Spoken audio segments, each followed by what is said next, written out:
Okay, so today I'm going to be showing you the setup. So come on closer. Okay, so here we have two buckets. One of these is filled with water. Okay, and if you just look at this one and that one, these are two different buckets. One is going to be putting water into the system, and one is going to be taking water out of the system. Okay, and into this bucket you have two pipes. This pipe is coming from this end, and this pipe is coming from this end over here. Okay, so these are both going into the bucket. Okay, and this is extracted water, and here you have injected water. So if you just come on this side, you'll see that this bucket is full of water, which is going to be going in. Now this water can be any temperature from 50, 60, 70, 80, 90 degrees Celsius, and it's supposed to be hot boiling water so that the aquifer can get heated up and that you can store energy inside the aquifer. So then this hot injected water is actually going into here. So now if we, it's actually heated by solar electricity, but that's not, we couldn't hook up the solar panels at the moment. So we're just gonna put hot water in here and pretend that we're, yeah. So anyways, yes, we're not using any solar. Anyway, so this hot water goes into here, and you have this pipe hooked up, and inside, if you look closer, come closer, there's a pump here, and this pump is going to be pumping the water, injecting the water into here. So in a real life system, you're going to have an injection pump, and it's going to be pumping the water in. Okay, so here's the extra injection. Here's a well. This is a well. It's dug in, and it actually, according to a photo that I'll also attach, it has these slits inside it, and these slits are meant to keep silt and sand out and water in. So it's semi-permeable, or it's permeable, but it's not allowing grit and other dirt to get, or muck to get in. Okay, now we have the sand here, and as you can see, we have gravel. Come closer. We have gravel on this side, and we have gravel and sand on this side. Okay, actually we'll show you this later.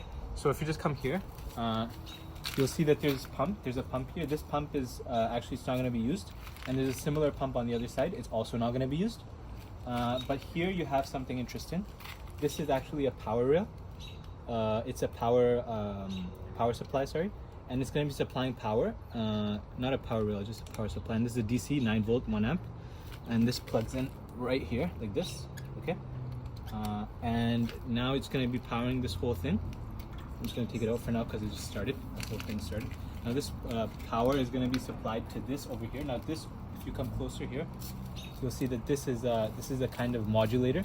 So it allows you to modulate the injection, the flow rate. So if you want to inject the water at a really high flow rate, it's good, but it's like you're gonna have to use more energy, right? And it's usually better to inject it at a slow flow rate, because then that way the aquifer is gonna be, that way the water, if you inject it at a slower flow rate, that means you're gonna allow, well, there's scientific reasons we can go into later, but I think they prefer a slower flow rate versus a very fast flow rate.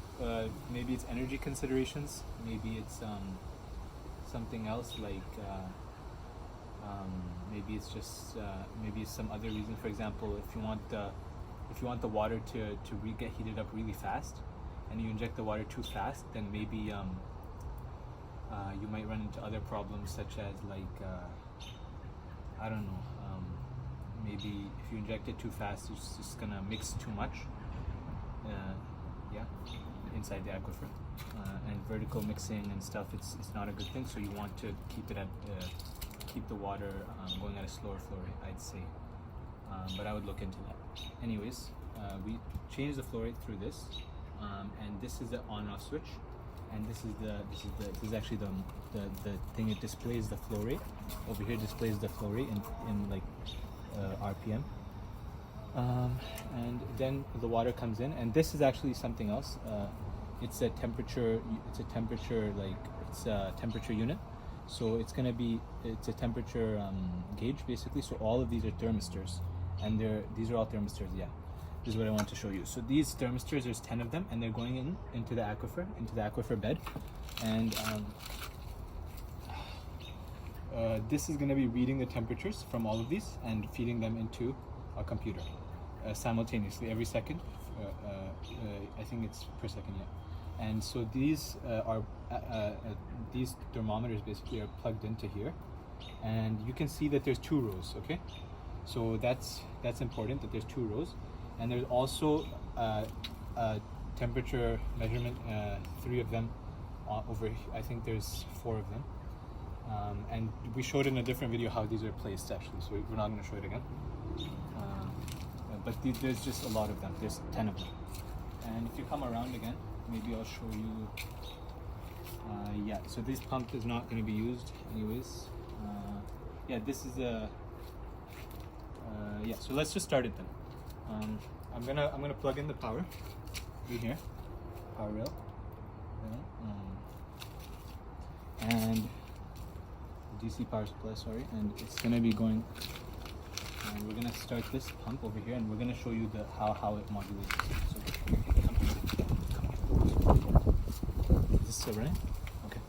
Now look. So we plugged it in, but it's not on right now for some reason. Let's see. Just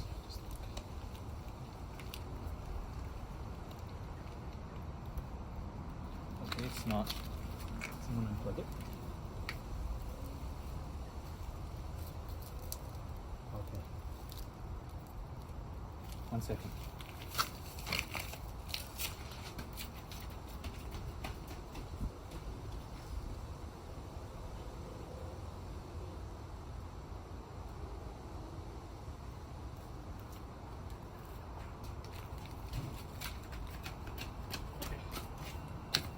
There it is. So it's plugged in now.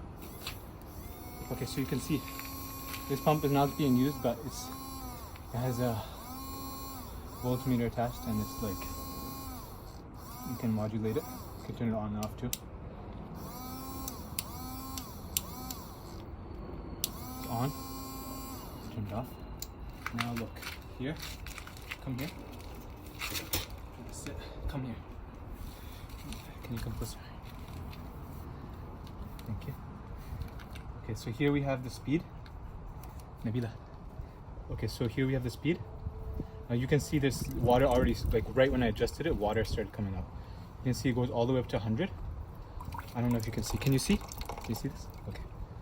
So,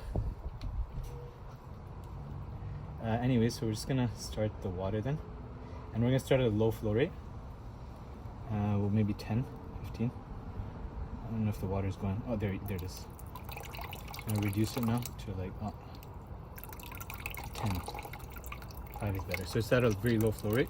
And you can see this leak happening. Actually, the flow rate was too high, and I had to lower it. So I made some adjustments. So this is just it's not a leak. It's just adjustment to control the water. And it's just going back in. So the flow rate is still controlled, and we're keeping the flow rate, we're keeping it at a specific number. I think it is 200 milliliters every 30 seconds, which is like 400 milliliters per minute, which is comparatively decent compared to relative to the like what a large scale system flow rate would be, considering the size of this system.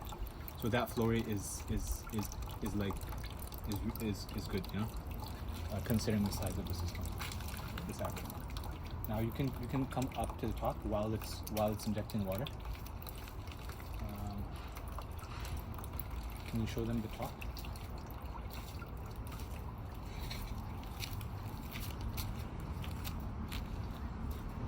Okay, so this is about 60 centimeters. This is 40 centimeters, and this is 40 centimeters.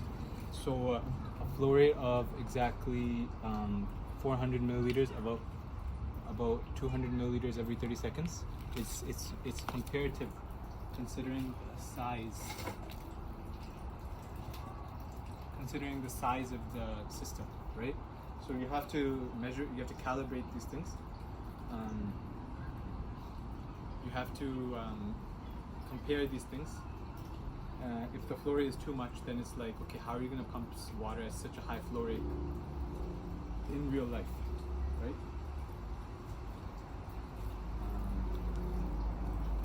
Anyways, so now we're just going to wait for it to fill up. You can close the video now.